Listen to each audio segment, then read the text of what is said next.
เจ้าให้มามันมีค่าสำหรับตัวอ้ายบอกเคยสิทำร้ายมันอ้ายมีแค่เพียงเจียมตัวก่อนทุนหัวสิมาผัวพันโปรดจะมาทิ้งความฝันที่อ้ายเลยนะ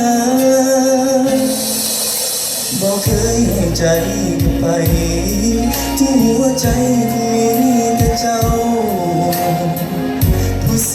บผู้สาวบอกเคยสิหัวสาแต่ต้องยอมรับความเป็นจริงเพื่อผู้หญิงที่ยายเห็นค่าให้คนใหม่ที่เขาเข้ามาดูแลให้ดี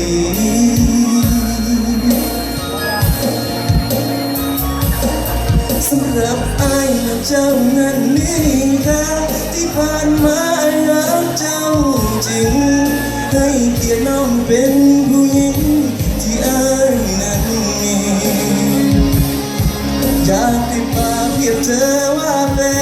นเดินควงแขนสักครั้งก็ยังดีอยากให้รู้ว่าสิเหตุแบบนี้อ้ายมีเหตุผล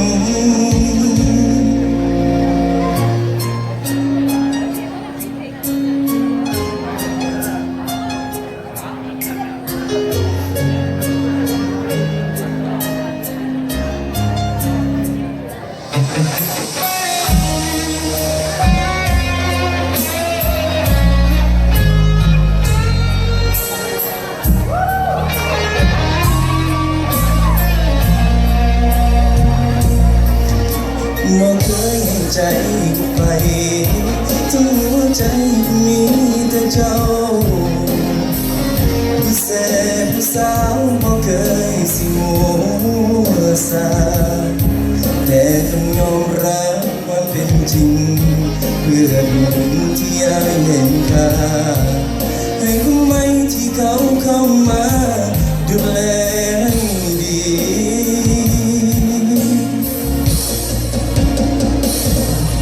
สำหรับอ้ายและเจ้านั้นมีค่าที่ผ่านมารักเจ้าจริง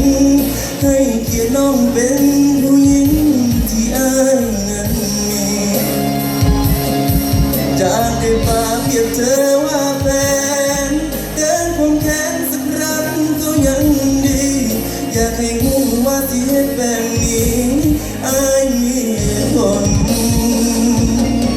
แค่อยากบอกให้น้องเข้าใจอ้ายบอกเคยรักใครหลา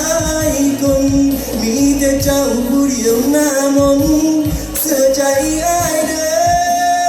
ออ้ายรักเจ้าบ่ได้หลีทั้งที่ใจนั้นมีแต่เธอยังหวังดีกับน้องเสมอบอกเคยเปลี่ยนใจยังหวังดีกับน้องเสมอ